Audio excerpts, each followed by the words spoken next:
ንዲያቆን እትኾን ሰበይቲ ዝተማልኦ መስፈርት ወይ ደሞ ዘማልእት መስፈርቲ ከመይ ዝበለት ትኸውን ዝብል ኣብ ጥልስ ንሃዋርያት ስርዓት ሲኖዶስ ተባሃለ ኩላትና ክንሰምዖ ይግባእ ማለት እዩ። ምክንያቱ ኣብ ስዑዲ ኣብ ሃገረ ባዕድ ዘለዋ ደናገል ዲያቆን ይኾና ዶ ዝብል ብዙሕ ጥያቄ ስለ ዘሎ እዩ እና ንደቂ ኣንስትዮ ስዑዲ ሃገረ ባዕድ ልበሎ ነገር የለን።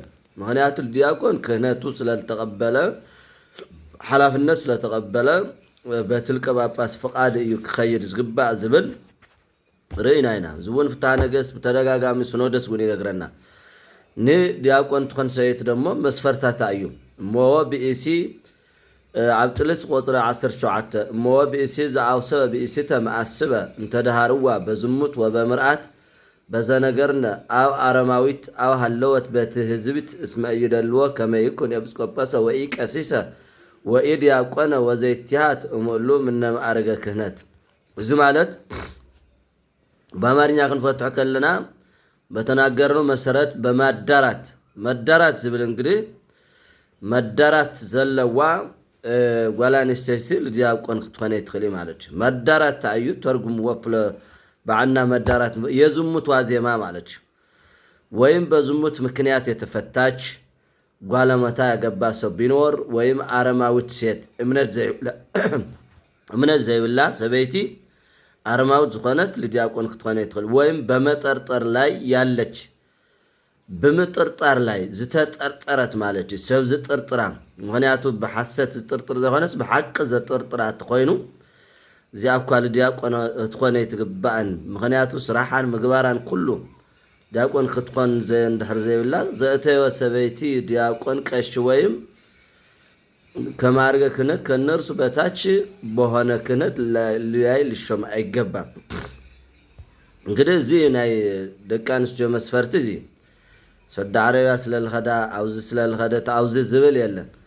አምና ዲያቆንም እኮ ስዑዲ ልጠቆሰ ነገር የለን። ስዑዲ ዘይኾነ ሃገረ ባዕድ ዝብል ኢና እንነጋገር ዘለና። ሃገረ ባዕድ ዝብል ደግሞ ውሳኔ የድልዮ በትም ሲኖዶስ ለሎ በዘመንና ለለው ሊቃነ ጳጳሳት ውሳኔ የድልዮ በስርዓት በስርዓት ቀጥል ማለት እዩ እና ጓል አንስተይቲ ለተጠርጠረት አረማዊት በመርአት ብዙሙት መርአት ማዳራት ማለት እዩ ብኦለይ ትሕመ ዝኾነት ለዲያቆን ሰበይት ክትኸውን እያ ዝብል ማለት እዩ። እና ለምንታይ እዩ ዝናይ ዲያቆን ዝብል ተለዓለ ደቂ አንስትዮ ተስፋ ቆርፃ እየን ዝብል ለደቂ አንስትዮ ዝብል ጠቅሰይ ጠቀስና። ንዲያቆን ዲያቆን ማለት ማዕርገ ክህነት ዝተቀበለ ጓል አንስተይቲ ድሓር ምስ ዲያቆን ጋብቻ ምስ ፈጸመት ያ ማዕርገ ክህነት ትቅበል። ስለዚ ናያታ አይክኸውን ዝግባእ ድንግልና ማለት እዩ። ድንግልና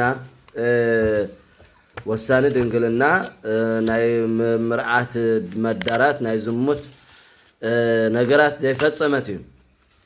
እንደገና ኣብ ቀኖና ዘቀለምጦስ ናይ ቀለምጦስ ደሞ እንደገና ሓሊፍና ደሞ ደጊም ወሎ 17 ቁጥር ስውን በእንተ ዘአውሰወ ዘይደልዎም ለካህናት እሞ ብእሲ ዘአውሰወ ብእሲ ተማአስበ ዝተፈትሐት ሰበይቲ አው እንተ ድሃርዋ ዝፈትሕዋ ማአስብት ፈትሐት ነብር አው ዘማዊተ ዝዝሙ አው አመተ አው ምርዓ አመት ማለት ደሞ ነፃ ላይ ወፀት ማለት እዩ። ኣብ ምርኢት አው ህዚተ ምርኢት መዳራት ዘለዋ ዝተሓዘት ማለት ደሞ ሰብ ዝሓዛ ዝከልከላ ልተሓፀያ እሳል ዋዕሉ ልክህነት ኣይትኮንን እዩ ዝብል ይከውን ይኩን ኤጲስቆጶስ ወይ ቀሲስ ወይ ዲያቆን ወይ ዘይታት ምነው ዲያቆን ይሁን ካብ ኣብ ትሕቲኡ ዘሎ ስልጣን እውን በምንም ተኣምር ኣይኾንን ይብሎ። ስለዚ ዝመን እዩ ዝብል ዘሎ ቀለምጦስ ኣሎ ኣብ ጥልስ ኣሎ። እዚ ደሞ ስርዓተ ቤተ ክርስቲያን ከመዝ መሃሩና ሐዋርያት በአብ ጥልውሶም ሐዋርያት በአብ ጥልውሶም ከምዚ ኢሎም አስተምሃርና ዝብል ቃል